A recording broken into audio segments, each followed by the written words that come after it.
Hello everyone, এখন বাজছে রাত্রি 1:30 মতো।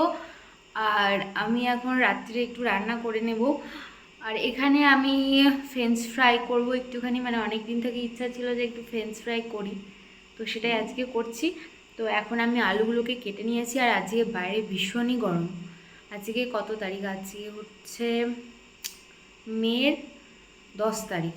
তো ভীষণ গরম পড়ে গেছে, আর থাকা যাচ্ছে না। চলো তাড়াতাড়ি রান্না বান্না করে নিই, তারপরে ফ্যানের নিচে গিয়ে বসবো। দেখে নাও ফ্রেঞ্চ ফ্রাই রেসিপিটা, তোমাদের সাথে ওটাই আজকে শেয়ার করবো। প্রথমে আলুগুলোকে না এইভাবে আমি শেপ করে কেটে নিয়েছি। শেপ করাটা দেখানো হয়নি, জাস্ট এরকম মানে আলুটাকে স্কোয়ার করে নেবে, তারপরে এভাবে কাটবে। যদি তোমরা না পারো, আমি পরে যখন বানাবো তখন সেটা দেখিয়ে দেবো। তো চলো এবার প্রসেসটা দেখাই বাকি। এবার আলুগুলোকে খুব ভালোভাবে আমি ধুয়ে নেব, ঠিক আছে, জলেই পরিষ্কার করে।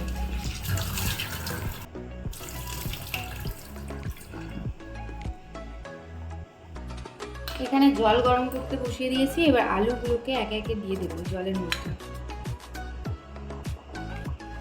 আমি কিন্তু কোনো লবণ দিইনি এখানে।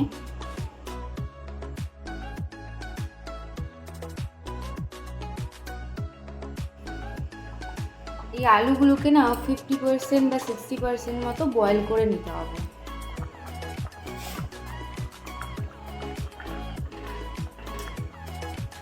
ফ্রেঞ্চ ফ্রাইটা না ফুটে গেছে। এবার মনে তো হচ্ছে 50% মতো সিদ্ধ হয়েছে। আর একটু রাখবো 2-1 মিনিট, তারপর ঠান্ডা জলের মধ্যে তুলে নেবো এইগুলোকে।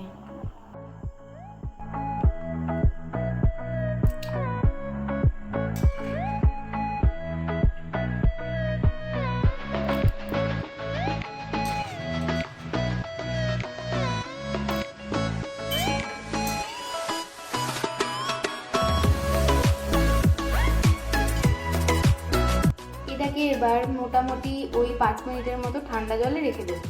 নিয়ে নিয়েছি কিছুটা ফুড র্যাপিং পেপার। এটা পেতে নিলাম ট্রেটার মধ্যে, একটু ছিঁড়ে নেবো এখান থেকে অল্প। এখানে পেতে নিলাম ফুড র্যাপিং পেপারটাকে। এবার আলুগুলো তুলে এর মধ্যে দিলাম, জলটাকে ভরে দেবো।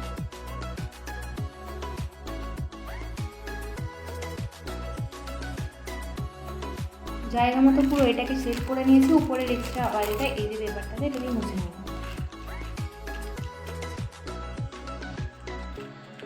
সরি, অয়েল না, উপরে যে এক্সট্রা জলটা রয়েছে সেটা আমি এই পেপারটা দিয়ে একটু মুছে নেব।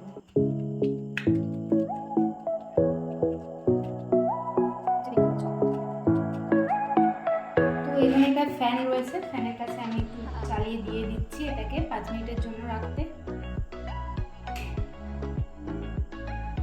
এটা শুকিয়ে আসলে এর মধ্যে আমি কর্নফ্লাওয়ার দিয়ে দেবো, যেটা আগে থেকে ঘরে আমার আনা ছিল। বেশ ভালো মতো কর্নফ্লাওয়ার দিয়ে আলুটাকে মাখিয়ে নেব এবং ঝরঝরে করে নেব।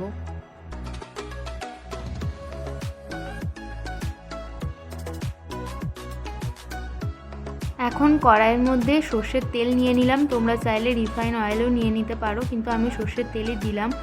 একটা আলু ট্রাই করে দেখলাম তেলটা গরম হয়েছে কিনা। তেলটা গরম হওয়ার পর আস্তে আস্তে বাকিগুলো আমি ছেড়ে দিলাম। ছাকা তেলের মধ্যে কিন্তু ভাজতে হবে। আর এই রকম একটা খুন্তি টাইপের নিয়ে যাতে তেলটা ঝরে যায়, এরপরে ফুড র্যাপিং পেপারের মধ্যে এক্সেস অয়েলটা ঝরিয়ে নিতে হবে। না নাহলে অয়েলটা বেশি থাকলে এমনিতেও ক্ষতি হয় শরীরের। তো যাই হোক, এখন ফ্রেঞ্চ ফ্রাইটা নামিয়ে নিয়েছি। এক্সেস অয়েলটা আবার পরিষ্কার করে নিলাম একটু ফুড র্যাপিং পেপার নিয়ে। এর মধ্যে দিয়েছিলাম লবণ, চাট মশলা। ব্যাস এভাবেই সার্ভ করলাম। আর খেতে তো ভীষণ ভালো হয়েছিল, পুরো রেস্টুরেন্টের মতো। তোমরাও ট্রাই করতে পারো বাড়িতে এইভাবে।